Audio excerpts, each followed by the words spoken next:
A to Z വാർത്തയിലേക്ക് സ്വാഗതം. ഈ അടുത്തിടെയാണ് നടൻ ബൈജു എഴുപുന്നയുടെ സഹോദരൻ ഷെൽജു ജോണപ്പൻ അന്തരിച്ചത്. ബൈജു എഴുപുന്നയുടെ സഹോദരൻ എന്നതിലുപരി അദ്ദേഹത്തിന്റെ മരണം എല്ലാവരിലും ഞെട്ടലുളവാക്കിയ ഒരു പ്രധാനപ്പെട്ട കാര്യമെന്ന് പറയുന്നത്, നല്ലതുപോലെ ആരോഗ്യം നോക്കുന്ന, പ്രത്യേകിച്ച് അസുഖങ്ങളൊന്നുമില്ലാത്ത, നല്ല രീതിയിൽ വ്യായാമം ചെയ്യുന്ന ഒരു വ്യക്തി അകാലത്തിൽ മരണപ്പെട്ടതിന്റെ ആഘാതത്തിലാണ് അദ്ദേഹത്തിന്റെ ബന്ധുക്കളും സുഹൃത്തുക്കളും ഇത് കേട്ടറിഞ്ഞവരും. തന്റെ സഹോദരന് കാര്യമായിട്ടുള്ള ആരോഗ്യ പ്രശ്നങ്ങൾ ഒന്നുമില്ലായിരുന്നുവെന്ന് നടൻ ബൈജു എഴുപുന്ന പറയുന്നു. പുകവലിയോ മദ്യപാനമോ തുടങ്ങിയ ദുശീലങ്ങൾ ഒന്നുമില്ലാത്ത ആളായിരുന്നു. അനുജൻ ആരോഗ്യം നന്നായി ശ്രദ്ധിക്കുമായിരുന്നുവെന്നും ബൈജു പറയുന്നു. ഹൃദയാഘാതം സംഭവിച്ച അനുജനെ ആശുപത്രിയിൽ എത്തിച്ചപ്പോൾ ജീവൻ ഉണ്ടായിരുന്നുവെങ്കിലും രക്ഷപ്പെടുത്താനായില്ലെന്നും ബൈജു പറഞ്ഞു. കഴിഞ്ഞ ദിവസം ഷെൽജുവിന്റെ വെഡ്ഡിംഗ് ആനിവേഴ്സറി ആയിരുന്നു. ഞാൻ ഉച്ചയ്ക്ക് അവനെ വിളിച്ചിരുന്നു. അവന്റെ കാറുമായിട്ടാണ് ഞാൻ പോയത്.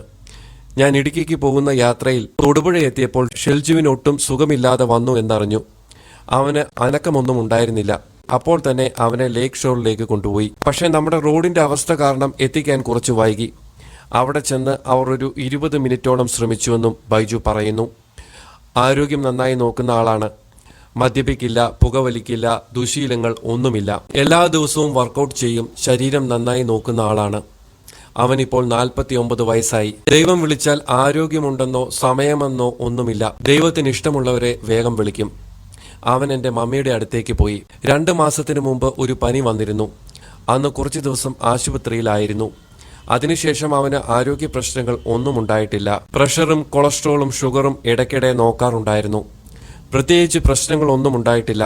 അവന്റെ ഭാര്യ വിചാരിച്ചത് ഷുഗർ കുറഞ്ഞതാണ് എന്നാണ്. പക്ഷെ അതൊരു കാർഡിയാക് അറസ്റ്റ് ആയിരുന്നു. ആശുപത്രിയിൽ എത്തിച്ചപ്പോൾ പൾസ് ഉണ്ടായിരുന്നു. പക്ഷെ ശ്രമിച്ചിട്ടും തിരികെ പിടിക്കാൻ പറ്റിയില്ല. സമയമാവുമ്പോൾ എല്ലാവരും പോയേ പറ്റൂ. ഞാൻ സിനിമയുമായി നടക്കുമ്പോൾ അവനായിരുന്നു വീട്ടിലെ കാര്യങ്ങൾ നോക്കിയിരുന്നതെന്നും ബൈജു പറയുന്നു. അനുജന്റെ സംസ്കാര ചടങ്ങിന് ശേഷം ഒരു ചാനലിനോട് സംസാരിക്കുകയായിരുന്നു ബൈജുവിന്റെ പ്രതികരണം. 49-കാരനായ ഷൈജുവിന്റെ പെട്ടെന്നുള്ള വിയോഗം കുടുംബാംഗങ്ങളെയും സുഹൃത്തുക്കളെയും ദുഃഖത്തിലാഴ്ത്തിയിരിക്കുകയാണ്.